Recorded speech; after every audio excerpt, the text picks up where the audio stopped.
इन लोकतंत्र की आवाज़ में मैं आज जिस विषय पर बात करने जा रहा हूँ वो इंदौर संसदीय क्षेत्र से जुड़ा हुआ है।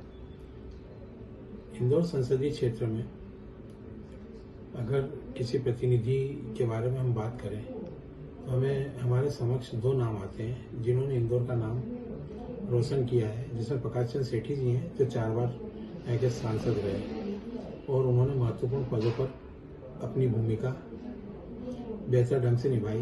उनकी ईमानदार छवि थी, किंतु राम लहर के चलते 1990 में सुमित्रा महाजन जी से वो 70,000 मतों से हार गए थे। उनके हारने का प्रमुख कारण उस समय मुस्लिम समुदाय से एक प्रतिनिधि के रूप में इकबाल बैग का चुनाव लड़ना था, जिन्होंने 1 लाख के आसपास मत प्राप्त किए थे, जिसके कारण 70,000 मतों से प्रकाश चंद सेठी जी हार गए।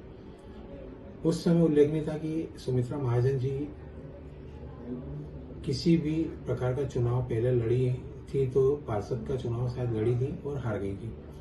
सीधे संसदीय परंपरा में उन्होंने अपना पदार्पण किया और 1990 से लेके 2014 तक यानी कि 2019 तक उन्होंने विभिन्न पदों पर काम किया। लोकसभा अध्यक्ष भी बनी, उसके पहले मंत्री भी थी। उसके बाद भाजपा ने उनका टिकट बदलकर शंकर लालवानी जी को टिकट दिया। शंकर लालवानी जी रिकॉर्ड मतों से 5,47,000 मतों से जीते। 1990 से आज तक भाजपा का ही सांसद चुना जाता रहा है और वही इंदौर की संसदीय परंपरा को आगे लेता जाता रहा है। इस बार पुनः शंकर लालवानी चुनाव लड़ रहे हैं भारतीय जनता पार्टी की ओर से और इंदौर संसदीय क्षेत्र में कांग्रेस की ओर से अक्षय कांति बम चुनाव लड़ रहे हैं। इतिहास 1990 का ही दोहराया जा रहा है, जब एक चुने हुए सांसद को एक वो शख्स चुनौती दे रहा है जो किसी भी प्रकार का चुनाव अभी तक नहीं लड़ा है। इस समय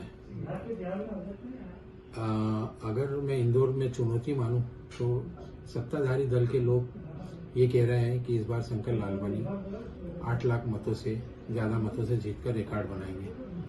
किंतु मैं अगर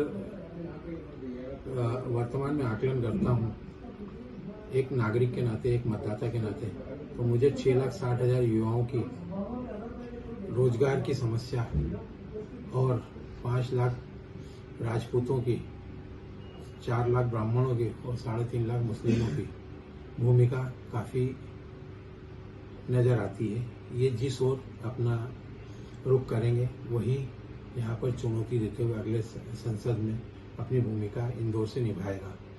सांसद के रूप में चाहे शंकर लालवानी जाए, चाहे अक्षय कांति बम जाए, इससे इंदौर की जनता को कोई फर्क नहीं पड़ता जब तक कि ये अपना विजन आने वाले लोकसभा में इंदौर के लिए क्या रखते हैं ये स्पष्ट नहीं होता है। युवा भटके नहीं, ना तो 8 लाख के थोथले नारों से या फिर कांग्रेस की प्रतिद्वंदिता से।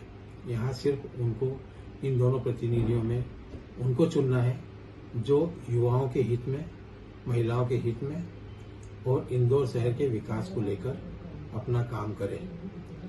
मैं 6,60,000 युवाओं के साथ उनके परिवार के लोगों को भी इससे जोड़ना चाहूँगा, क्योंकि महंगाई के इस दौर में जब उन्होंने अपने बच्चे को शिक्षा दी, महंगी शिक्षा दी और कर्ज तले वो दबे हुए हैं, ऐसी स्थिति में उनका बेटा अगर बेरोजगार है तो उसका भविष्य कैसे सुनिश्चित होगा, इस बात को तस्दीक करते हुए ही वो इंदौर का अगला प्रतिनिधि चुने।